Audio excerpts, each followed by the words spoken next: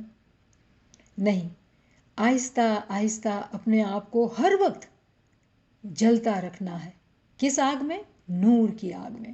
وہ نور کیا ہے؟ وہ ذکر ہے. ہر وقت اس ذکر کو جاری رکھیں گے تو ہمارے اندر جو نور کی چنگاری ہے وہ آہستہ آہستہ آہستہ ایک بہت بڑا شعلے کی شکل اختیار کر لے گی. اس وقت ہم کو اس چنگاری کو سنبھالنا ہے. شیطان کی طرف سے ہوائیں ہیں، نفس کی طرف سے مشکلات ہیں، تو اس کو بہت محنت سے سنبھال کے رکھنا ہے کہ وہ چنگاری بجھ نہ جائے. اس وقت تک کہ ایسی جوالا بن جائے، ایسی آگ بن جائے کہ نفس کیا، شیطان کیا، سب جل کے خاک ہو جائے. صرف ایمان کا عشق، اس کا نام ہی باقی رہے. ایک کتاب ہے مومن کی زندگی، اس میں ایک چیپٹر ہے، اس کے بارے میں ایک بات جو ہے چونکہ ریلیٹڈ ہے، ناچیز کرے گی. یہ کتاب نمبر 2 میں سے ایک چیپٹر ہے. بہت اچھی کتاب ہے کہ مومن کی زندگی کیسی ہونی چاہیے. اگر آپ میں سے کسی دوست نے نہ پڑھی ہو تو ناچیز جو ہے شیئر کر سکتی ہے آپ کے ساتھ. اس میں ایک کہانی ہے کہ جماعت خانے میں کوئی بھائی جو ہے آتا ہے بات کرنے کے لیے، اور یہ بھائی جو ہے کسی علم والے کے پاس آتا ہے اور کہتا ہے کہ میرے بھائی کے ساتھ میرا بزنس تھا، اور میرے بزنس میں میرے بھائی نے مجھے بہت نقصان دیا، اور نقصان دینے کے بعد وہ میرا حصہ پیسہ بھی میرے سے لے جا رہا ہے. تو میرا دل یہ چاہتا ہے میں کورٹ میں کیس کروں اور میرے اپنے پورے پیسے نکلواؤں. علم والا مومن جو ہے وہ اس سے کہتا ہے کہ کورٹ میں کیس کرنے سے، تمہارے پیسے مل جانے سے تمہارے اپنے بھائی کی ہار ہوگی. بھائی کی ہار یعنی تمہاری ہار ہے. ہم تمام بھائی بہن ہیں. کسی بھی بھائی یا بہن کا نقصان کرنا کیونکہ ہمیں غصہ آیا ہے یا دنیا کا نقصان ہو گیا ہے، اس کا بھی نقصان کریں، یا ہم کہیں کہ بھئی ہم انصاف چاہتے ہیں اور ہم اپنا حصہ چاہتے ہیں، یہ ایک مومن کی عادت نہیں ہے. مومن جو ہے معافی پہ یقین کرتا ہے، اور اگر دنیا بانے اس کا نقصان ہو جاتا ہے، دنیا کی چیزوں کا، دنیا کے پیسوں کا کوئی فرق نہیں پڑتا ہے. جب ہم مر جائیں گے تو دنیا ہمارے ساتھ نہیں آئے گی. اگر پیسہ ضائع ہونے سے یا دنیا کی چیزیں چلی جانے سے ہمارے دل کے اندر، ہماری زندگی کے اندر سکون آتا ہے اور ہم مولا کی یاد میں سکون سے رہ سکتے ہیں، تو یہ قربانی بہت آسان قربانی ہے۔ ایک مومن، علم والا مومن خوشی خوشی اس قربانی کو دے دے گا، وہ نہیں دکھ کرے گا۔ کیا چاہیے؟ پیسے لے لو، کپڑے چاہیے لے لو، گھر چاہیے لے لو۔ کیوں؟ کہ وہ مومن جانتا ہے کہ علم سے یہ تمام چیزیں فانی ہیں، ان فانی چیزوں کو دے دینے سے میری جان کو سلامتی، میرے دل کو سکون ملتا ہے، خوشی سے وہ ان قربانی کو کر دیتا ہے۔ تو دل کے اندر اگر ایسی باتیں ہیں کہ کسی نے میرا حق کھایا یا کسی نے مجھے تکلیف دی اور دنیا کی چیزوں کو لے لیا، یقین مانیے کہ یہ بہت آسان قربانی تھی۔ ذرا سی دیر کے لیے بھی اپنے دل کو میلا نہیں کرنا چاہیے، کیونکہ ایک مومن، اس کی خواہش اپنے ایمان کو پانا ہے۔ دنیا کی چیزوں کو کیا ہے؟ کل کما لیں گے، اور نہیں بھی کمائیں تو کیا فرق پڑتا ہے؟ جانا تو ہم سب کو قبروں میں ہے، جس نے لے لیا اس کو بھی لے کے نہیں جانا ہے اپنی قبر میں، تو لے لینے دو، خوش ہونے دو اس دنیا میں، کوئی فرق نہیں پڑتا ہے۔